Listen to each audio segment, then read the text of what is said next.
খবর 24x সাথে আপনাকে স্বাগত। নতুন নতুন খবর জানার জন্য আমাদের চ্যানেলে চোখ রাখুন। নমস্কার দর্শক বন্ধুরা, খবর 24x সাথে আপনাকে স্বাগত।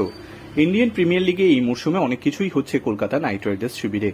গত কয়েক মরশুম ধরেই ট্রফির অপেক্ষা, এবার সেই পথে ঠিকঠাক চলছে কলকাতা নাইট রাইডার্স।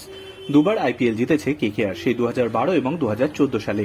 এবার আরও একটা রেকর্ড হয়েছে, দীর্ঘ এক যুগ পর ওয়াংখেড়েতে মুম্বাই ইন্ডিয়ান্সকে হারিয়েছে কলকাতা নাইট রাইডার্স।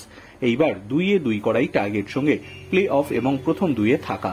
কেকেআর এর প্লে অফ কার্যত নিশ্চিন্ত, 16 পয়েন্ট এবং দুর্দান্ত নেট রান রেটের জন্য নিশ্চিন্ত থাকা যায়। তবে সরকারিভাবে প্লে অফ নিশ্চিন্ত করতে আজকের ম্যাচে জয় চাই। এডেন গার্ডেন্সে আজ কেকেআর এর প্রতিপক্ষ 5 বারের চ্যাম্পিয়ন মুম্বাই ইন্ডিয়ান্স। এই ম্যাচে জয় মানে একদিকে যেমন প্লে অফ নিশ্চিন্ত, তেমনি লিগ টেবিলে প্রথম 2-এ থাকাও। আপাতত শীর্ষস্থানে রয়েছে কেকেআর। রাজস্থান রয়্যালসেরও একই পয়েন্ট রয়েছে। নেট রান রেটে এগিয়ে কেকেআর, একটা জয় 18 পয়েন্ট হবে। রাজস্থান এবং সানরাইজার্স ছাড়া আর কারোর পক্ষেই 18 পয়েন্টে পৌঁছানো সম্ভব নয়। নেট রান রেটও বাড়বে, প্রথম 2-এ থাকাও কার্যত নিশ্চিন্ত হয়ে যাবে। এরপরও কেকেআর এর হাতে 2টি ম্যাচ থাকছে। প্রথম 2-এ থাকা মানে ফাইনালে যাওয়ার প্রথম সুযোগ মিস হলেও আরও একটা সুযোগ পাওয়া যাবে। অ্যাওয়ে ম্যাচেই মুম্বাই ইন্ডিয়ান্সকে হারানোয় বেশ কিছুটা আত্মবিশ্বাসী কলকাতা নাইট রাইডার্স। ব্যাটিং বিভাগ দুর্দান্ত পারফর্ম করেছে, বিশেষ করে বলতে হয় ফিল সল্ট এবং সুনীল নারিং ওপেনিং জুটির কথা। তেমনি বোলিং আক্রমণও ধারাবাহিক। প্রতিপক্ষ মুম্বাই ইন্ডিয়ান্সের প্লে অফ স্বপ্ন শেষ। আজকের ম্যাচ তাদের কাছে মর্যাদার।